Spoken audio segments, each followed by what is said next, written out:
अधिकार की बातें और कहीं सत्कार की बातें, वहां क्या खूब लिखी है भीम ने प्यार की बातें। और यूं ही आशा नहीं पाया मैंने सम्मान जीवन का, कहीं संघर्ष के वो दिन और कहीं संघर्ष की रातें, कहीं संघर्ष के वो दिन और कहीं संघर्ष की रातें। बाबा साहब डॉक्टर अम्बेडकर ने आगरा में कहा 18 मार्च 1956 को कि मैं इस कारवां को बड़े कष्ट और मुसीबत से यहाँ तक लाया हूँ, अगर इसको आगे ना ले जा सको तो यही छोड़ देना, ये किसी कीमत पर पीछे नहीं जाना चाहिए। अब ईमानदारी से सोचना, दिल पे हाथ रख के कि कारवां आगा गया है या पीछे गया है, खुद से सवाल करना। मैं वहीं से 4 पंक्तियां उठाता हूँ, एक मुक्तक सुनाता हूँ उसने कि बाबा भीम के जीवन का ये कैसा फसाना है। अभी देशराज भाई कह रहे थे जब हम वहां से सुन रहे थे कि बाबा साहब के बेटे की मौत हो गई और बाबा साहब को लंदन जाना था। हालांकि मैं पहले कहता हूँ ये आधी हकीकत है, आधा फसाना है। लेकिन कहा जाता है कि राजा रत्न अम्बेडकर की जब मौत हुई तो बाबा साहब को लंदन जाना था और उनके बड़े भाई भाग करके आए आनंद, और आनंद ने कहा कि भीमा तेरे बेटे की मौत होगी और तू कहाँ जा रहा है। तो बाबा साहब के हाथ में सूटकेस, दृश्य देखना। बाबा साहब ने कहा कि इस एक बेटे के चक्कर में मैं करोड़ों बेटों को नहीं मार सकता, इसका दाह संस्कार तुम कर देना। अगर मैं लंदन नहीं पहुंचा तो गांधी एंड कंपनी इस देश के 16 करोड़ छूतों का दाह संस्कार। ऐसे थे बाबा। तब पढ़ता हूं कि बाबा भीम के जीवन का ये कैसा फसाना है, और घर में लाश बेटे की उन्हें लंदन को जाना है, और बड़ी मुश्किल से आया है यहाँ तक कारवां यारो, इसे जाने ना दो पीछे, इसे आगे ले जाना है, इसे जाने ना दो पीछे, इसे आगे ले जाना है। कि बाबा भीम के जीवन का ये कैसा फसाना है। एक बार जब मैं हिंदी कवि सम्मेलन करता था 2007 और 8 के दरमियान, तो हमारे मित्र थे कवि कुमार भाई, वो भी राजनीति में गए, हम भी राजनीति में गए, ना वो ठहरे ना हम ठहरे, वो बात अलग है। लेकिन कुमार भाई ने मुझसे कहा, दिल्ली का चुनाव चल रहा था तो हमें वो चुनाव लड़ना चाहते थे, लेकिन हम नहीं गए। हमने राजेंद्र पाल जी को कहा तुम लड़ लो, तुम बन जाओ मंत्री, कोई दिक्कत नहीं। बात वही है कि राजनीतिक व्यक्ति राजनीतिक काम करो, सामाजिक व्यक्ति सामाजिक काम करो, हम लोग राजनीति के लिए नहीं बने। तो उन्होंने मुझसे कहा कि बाबा साहब डॉक्टर अम्बेडकर के नाम से कॉलेज है, रोड है, यूनिवर्सिटी है, और क्या चाहिए तुम लोगों को, रट लगा रखिए बाबा साहब बाबा साहब बाबा साहब। मैंने कहा भाई पंडित जी जवाब तो मैं दूंगा और ऐसा दूंगा जो तबीयत खुश हो जाए। तो मैंने जवाब लिखने की कोशिश की, आपकी संख्या जितनी है उसके आधार पर मुझे तालियां मिलनी चाहिए।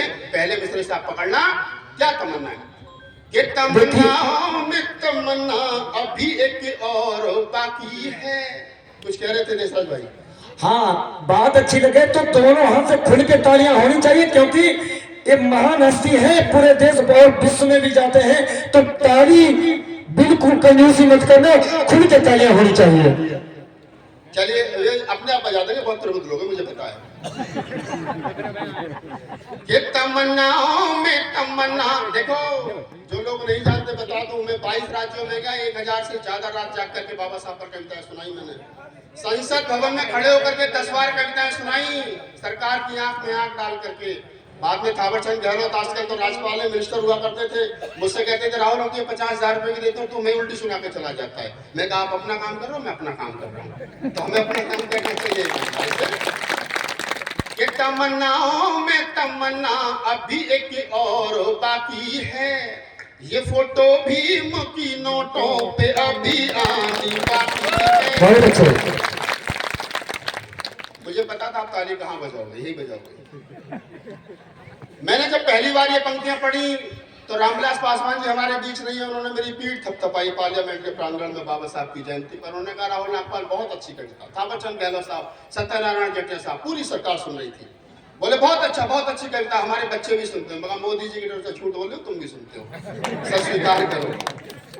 लोगों ने कहा कि अगर बाबा साहब की फोटो नोटों पर आई तो मुन्नी के कोठों पर लुटाई जाएंगी, शीला के गानों पर लुटाई जाएंगी, तो समस्या होगी, बाबा साहब का अपमान होगा। तो मैंने कहा, माताएं बहनें बैठिए ध्यान से सुनना मेरी बात को। मैंने कहा कि बाबा साहब की फोटो नोटों पर आई और वो मुन्नी के कोठों पर सिला के गानों पर लुटाई गई।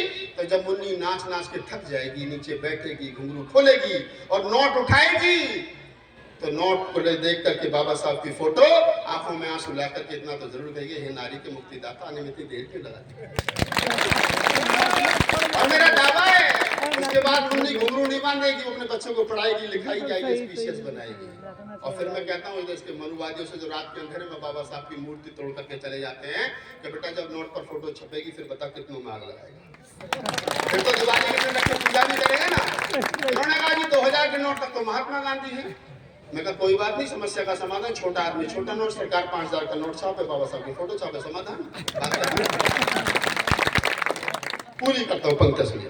ये तमन्नाओं में तमन्ना अभी एक और बाकी है, ये फोटो भीम की नोटों पे अभी आनी बाकी है, और दिवाली के दियों से फिर यहाँ पूजते रहे बाबा, दीवानों भीम को देनी यही सौगात बाकी है, दीवानों भीम को देनी यही सौगात बाकी है, तमन्नाओं में तमन्ना अभी एक और बाकी है। इस कविता के अंतिम 4 मिसरे पढ़ता हूँ, सुनिए।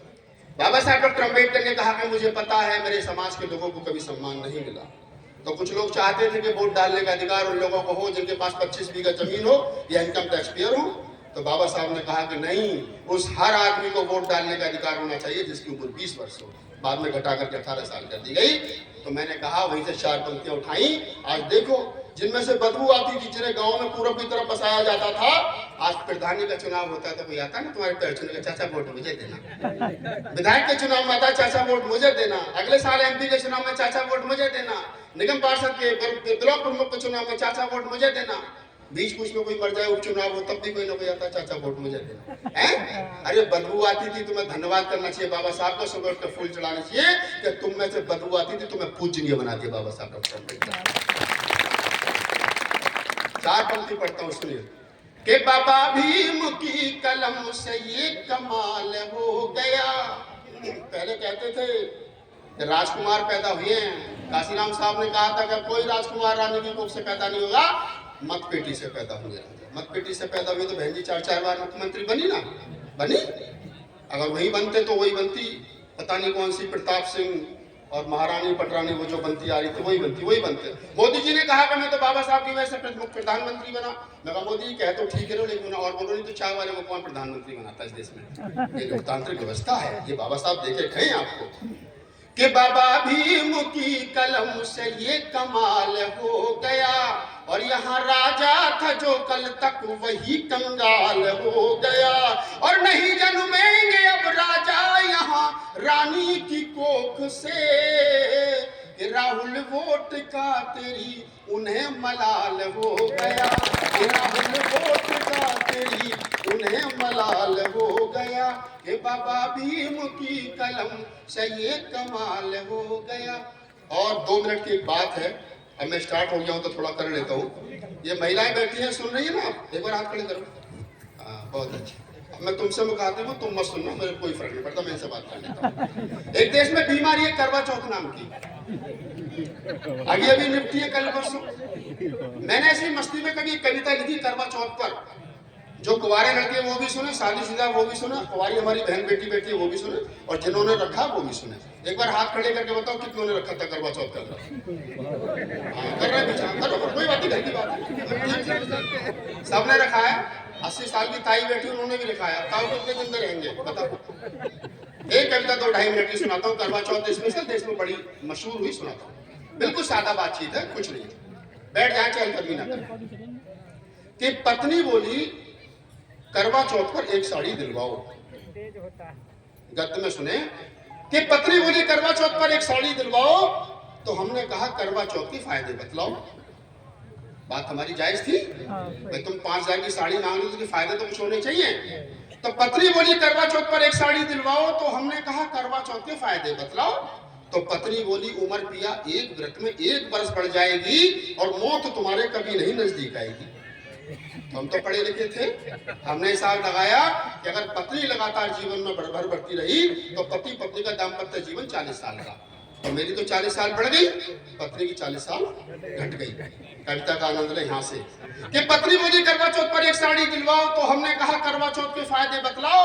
तो पत्नी बोली उमर पिया एक व्रत में 1 बरस बढ़ जाएगी और मौत तुम्हारे कभी नहीं नजदीक आएगी। तो मैंने कहा प्राण प्रिय ऐसा अनर्थ मत कीजिए, ये करवा चौथ का व्रत अभी तोड़ दीजिए। ताली बजाओ। कि मैंने कहा प्राण प्रिय ऐसा अनर्थ मत कीजिए, ये करवा चौथ का व्रत अभी तोड़ दीजिए, क्योंकि तुम्हारे व्रत रहने से मेरी उम्र 40 वर्ष बढ़ जाएगी। अगली मैं तो 100 वर्ष तक जीऊंगा, तू 60 में बढ़ जाएगी। अगली मैं तो 100 वर्ष तक जीऊंगा, तू 60 में निपट जाएगी। वो 40 वर्ष मैं किसके सहारे जीऊंगा, किसके हाथ की चाय और कॉफी पीऊंगा।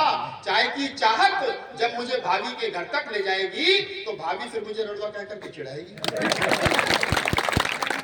चाय की चाहत जब मुझे भाभी के घर तक ले जाएगी, तो भाभी फिर मुझे रड़वा कहकर के चिढ़ाएगी।